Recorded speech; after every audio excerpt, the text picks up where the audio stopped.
শান্তিপূর্ণ মানববন্ধন আজকে করার জন্য একত্রিত হয়েছি। আমরা জানি তারা মনে করেছে মাওলানা রইসকে হত্যা করলে কোনো বিচার পাওয়া যাবে না, কারণ মাওলানা রইস ছিলেন একজন আলেম। কিন্তু তারা ভুলে গেছে এক রইস লোকান্তরে লক্ষ রইস ঘরে ঘরে, ঠিক কিনা?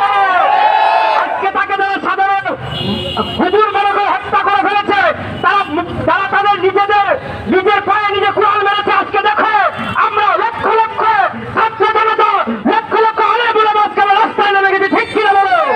ততক্ষণ পর্যন্ত মাওলানা রইসের হত্যার বিচার না হবে, ততক্ষণ পর্যন্ত আমরা কেউ বাড়ি ফিরে যাবো না ইনশাল্লাহ। শুধু তাই নয়, আমরা কাফনের কাফন নিয়ে মাঠে নেমেছি ইনশাল্লাহ।